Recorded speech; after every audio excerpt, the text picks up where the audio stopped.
the White House just confident that there's not going to be a second wave of the coronavirus? The White House is confident that we have enough testing to identify asymptomatic individuals, that we have therapeutics that are promising, that we are working on a vaccine with Project Warp Speed that we hope will be there by the end of the year and we think will be, and we have a robust public-private partnership that has shored up America's supply chain. So we are in a good place, and that's what the Vice President was noting. John. Thanks a lot, Kayleigh. Two subjects. The first question has to do with the lawsuit that was filed against John Bolton, the former National Security Advisor, by the Department of Justice yesterday. The DOJ did not file a lawsuit against Simon & Schuster, nor did it file an injunction against the publisher. Why not? Do you still expect this book to hit bookstores, to be on Amazon, to be available for people to read on the 23rd of this month? So that, as to why they went down that particular path, that's a question for DOJ. But what I would note is this book is full of classified information, which is inexcusable. Former National Security Advisor John Bolton should know all too well that it's unacceptable to have highly classified information from the government of the United States in a book that will be published. It's unacceptable. It has not gone through the review process, and that's where we currently stand. And I'd refer you back to Barr's comment on this, which is we don't believe that Bolton went through that process. It hasn't been completed, the process, and therefore he is in violation of that agreement. That was part of his quote from Monday. Then on the other subject, the executive order the president signed yesterday during that event, in his comments, he acknowledged that there are indeed bad police officers. Is the president opposed to the idea of removing qualified immunity for police officers, even bad police officers?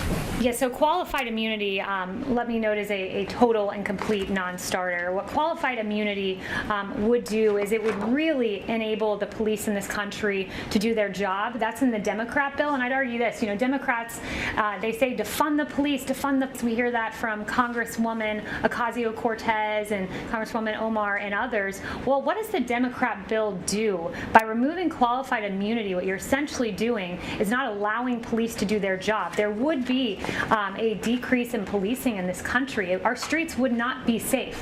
What President Trump has done is worked with law enforcement to improve law enforcement, to ensure that the bad cops that exist are pushed out of the system. The overwhelming majority of cops are good, so we've got to address the handful that are bad, and that's what the president's order has done. But taking away qualified immunity would make the streets of this country a whole lot less secure. Just look at what happened when we didn't have ample law enforcement out on Lafayette Square, a church burned and multiple officers injured. So how do you handle a situation, Kayleigh, of a bad police officer hiding behind the shield of qualified immunity? Look, I would note that also the court has litigated this pretty strongly. It's been adjudicated. The Harlow court, in that decision, Harlow, the Supreme Court, talked about achieving a balance between allowing victims to hold officials accountable while also minimizing the social cost to the whole, the cost of police officers, for example, pulling back. So the Supreme Court has litigated this for decades and has approached what they think is the appropriate balance with qualified immunity. And I think it would go a long way just doing what the president did yesterday, having that national database of offenders, so we ensure that a police officer doesn't leave one department and then go to another. Francesca. Thank you, Kayleigh. You outlined the White House's position on qualified immunity, defunding the police, but you also said earlier that the Democratic bill is full of bad ideas. What are the other quote-unquote bad ideas besides those two that the president would not sign a policing bill if they wound up in the final version? So one of the things the bill does is it undermines due process. The Democrat bill would undermine the due process rights of every officer by making pending and unsubstantial allegations available to the public, causing reputational damage based on allegations alone. That's a really good example, because what our database does is once a claim has been adjudicated, we know something was done wrong, it goes into a database that remains private. It protects privacy of the officers, but it is utilized to ensure that officer does not get to go to another department. What the Democrat bill would do is someone submits an allegation, well, we're going to violate the due process rights of this officer and put it into a system. We have to balance everything in this situation, making sure our good, hardworking, overwhelmingly good police officers are able to do their job, but ensuring that we do not have victims like the victims I heard about yesterday and the excruciating, painful, devastating stories of their sisters, of their mothers, and of their fathers. So, sorry, one other question on that and something else. So you're saying those are the three?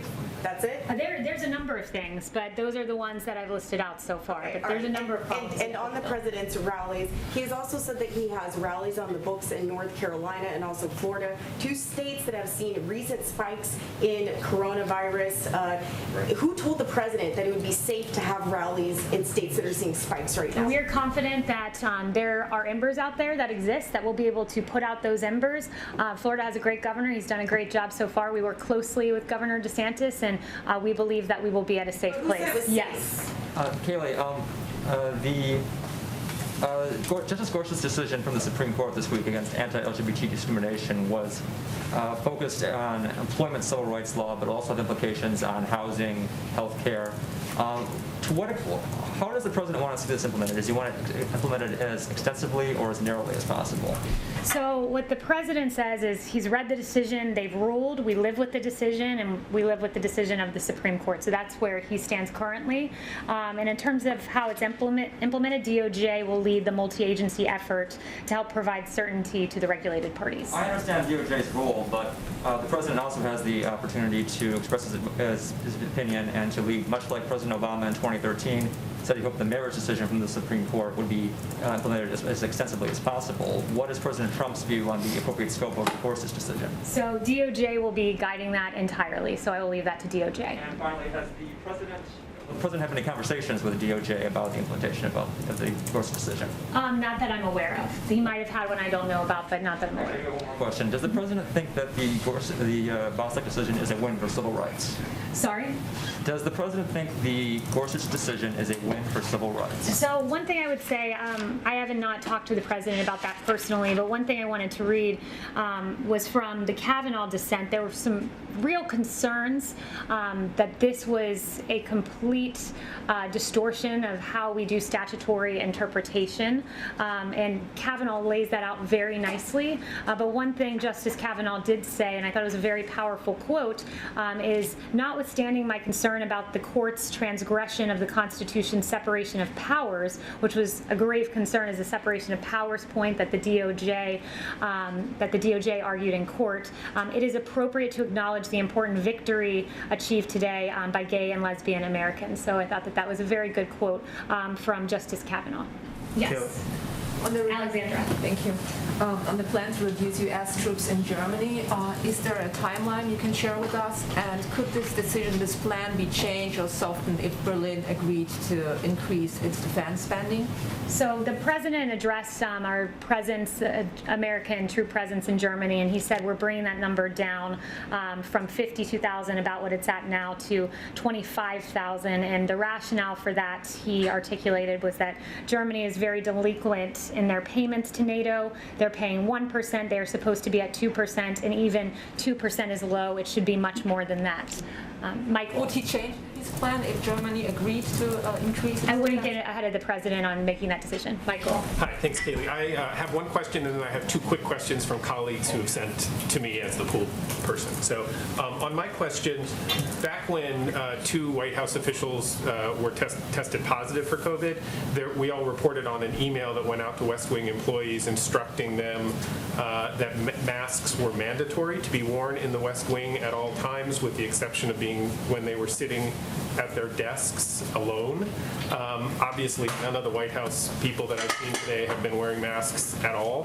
Has that been rescinded? Has that instruction to West Wing employees been rescinded formally, or is it just still in place but nobody's paying attention to it? Or Masks are recommended but not required, excuse me, as I said. Two quick questions. But I want to get to everyone in the room, so These are from people who can't be in the room because of the restrictions. I understand, but I want to make sure I get to everyone in the room, and then we can come back. Okay. So, Rob. Can I just get a clarification on your equivalence between protests in the streets and rallying on Saturday? Is it the White House position that outdoor events carry the same risk as indoor events? It's our position that the media should not be making decisions about their guidelines to us about social distancing based on political ideology or what they think is the worthiness of the My cause. point is there are good scientific reasons for treating the two events differently? One is outdoors and one is indoors. Right, and there's not good logical reason for this, so that's the one thing I would keep going back to. And could I also ask, Yes, Owen. is anything about the Secretary of State's trip to Hawaii to meet his Chinese counterpart? So I have no information on that. Owen. Yes. Blake, different mask. Oh, sorry, Blake. They subbed you in. No worries, no worries. Good to see you, Blake. You too. A couple on the economic front. Earlier this month in Maine, the president was talking about Maine Lobster, and he said the following. He said, if the European Union doesn't drop that tariff immediately, we're going to put a tariff on their cars, which will be equivalent. Can you give us an update on that? What is immediately, what is the status of potential tariffs on EU autos? I haven't inquired about that today, but I will inquire about that, and I'll try to get back to you before 5 if that works. And secondly, an infrastructure bill. Can you just sort of give us a broad outline of what the administration wants to see? Is that a reauthorization of the highway bill that comes up at the end of the year? Is that added on to a potential phase 4 stimulus? What is the administration, what does the White House want as it relates to Yeah, I don't want to get ahead of the administration on our official plans for that. Infrastructure is something we've talked about for a long time, and it's something that we think that we could find common ground on, but it's up to Democrats to really come to us and make that happen. It's been mentioned as potentially a phase 4, but that's not in stone, but that has been mentioned. No formalized plans, though, on where infrastructure stands. Is that $1 trillion? Is it $1 trillion? We don't have a number on that right now. Yes. On the Tulsa rally, can you give us a sense of which health experts the campaign and the White House consulted before deciding to hold it? Did anyone talk to the CDC about whether it would be a good idea? Look, we are taking every single safety precaution that we can, and again, I would note this is probably question number 10 on rallies, and while we appreciate the great concern for our rally goers, you should exhibit that same concern for the protesters who are out there who are not socially distancing in many cases and not wearing masks. Chanel. Thank you, Kayleigh. Going back to the international front on China and India, you just mentioned that the administration is monitoring the situation, but the president has mentioned that he would be willing to mediate the conflict between China and India now. If he were to do so, what does that look like? Does that look like a one-on-one conversation? Does that mean bringing the two leaders together? Has the president indicated what mediation looks like for China and India?